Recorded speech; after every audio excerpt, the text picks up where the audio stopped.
এবং সাজুদ পেশ করেছি যেই রব, যেই মালিক দয়া করে মায়া করে গত জুমার ন্যায় আজকেও আমাদেরকে ঐক্যবদ্ধ হয়ে তার গোলামি করার জন্য আসার এবং বসার সুযোগ করে দিয়েছেন।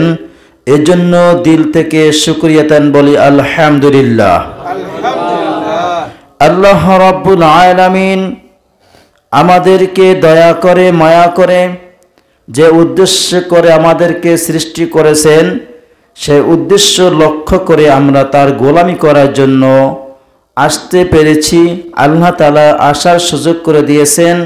আল্লাহ তাআলা আমাদেরকে সুস্থ মেধা দিয়ে, সুস্থ শরীর দিয়ে আল্লাহ তাআলার গোলামি করার জন্য আসার তৌফিক দান করেছেন। কিছু কিছু লোক আল্লাহ রাব্বুল আলামিনের জমিনে আছে, দুনিয়ার ব্যস্ততায় জর্জরিত হয়ে কাজে কর্মে মাঠে ঘাটে বিভিন্ন রকমের কর্মস্থলে এখন পর্যন্ত জড়িত আছে। আবার কিছু লোক আল্লাহ রাব্বুল আলামিন তাদেরকে অসুস্থতা দান করেছেন বিধায় তারা এখন কোনো না কোনো হসপিটালে অবস্থান করতেছেন। হসপিটালে দেখা যায় ওখানে গেলে আল্লাহ তাআলার নিয়ামত কি ওইটা আমরা খুঁজে পাই।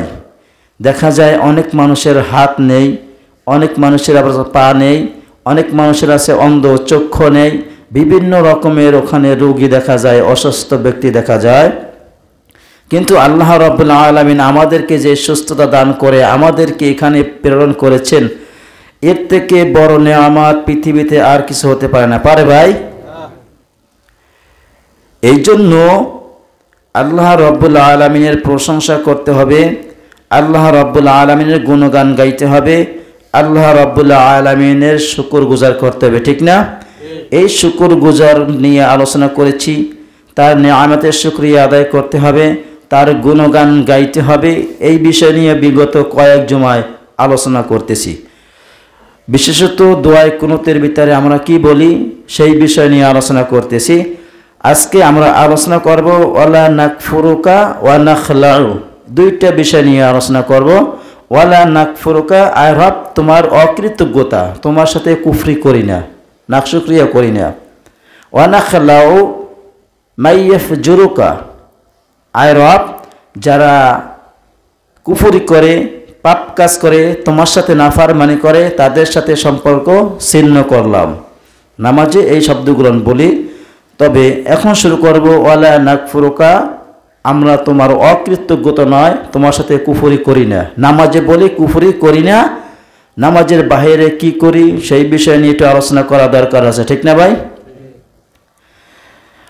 ওয়ালা নাকফুরুকা, এবং তোমার তোর সাথে কুফরি করি না, নাফরমানি করি না। সূরাতুজ জুমার 7 নম্বর আয়াতে আল্লাহ তাআলা বলেন, ইন তাকফুরু ফা ইন্নাল্লাহা গানিয়্যুন আনকুম ওয়া লা ইয়ারদা লিইবাদিহিল কুফর, যদি তোমরা কুফরি করো তাহলে আল্লাহ তোমাদের মুখাপেক্ষী নন, কিন্তু তিনি তার বান্দার জন্য কুফরি আচরণ পছন্দ করেন না। আল্লাহ রাব্বুল আলামিন আমাদের কারো কাছে দায়বদ্ধ নয়, আমরা আল্লাহর কাছে দায়বদ্ধ, ঠিক না? আল্লাহ রাব্বুল আলামিন তিনি এক, তিনি একক। তার প্রশংসা আমরা করি আর না করি তার কিছু যায় আসে নাই। এই জন্য আল্লাহ রাব্বুল আলামিন বান্দার আচরণ, কুফরি আচরণ, এইটা আল্লাহ তাআলা পছন্দ করেন না।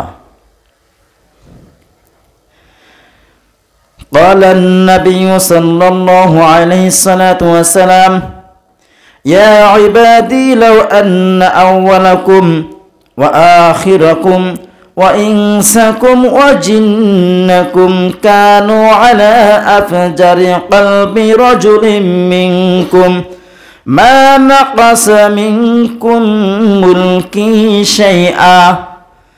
আল্লাহর নবী হযরত মুহাম্মদ সাল্লাল্লাহু আলাইহি সাল্লাতু ওয়াসাল্লাম বলেছেন, আল্লাহ তাআলা বলেন, ইয়া ইবাদি লাউ আন্না আউওয়ালাকুম ওয়া আখিরাকুম, আল্লাহ তাআলা বলেন, হে আমার বান্দাগণ শোনো, লাউ আন্না যদি তোমরা নিশ্চয় কি করো আউওয়ালাকুম ওয়া আখিরাকুম তোমাদের পূর্বের লোক এবং তোমাদের পরবর্তী লোক ওয়া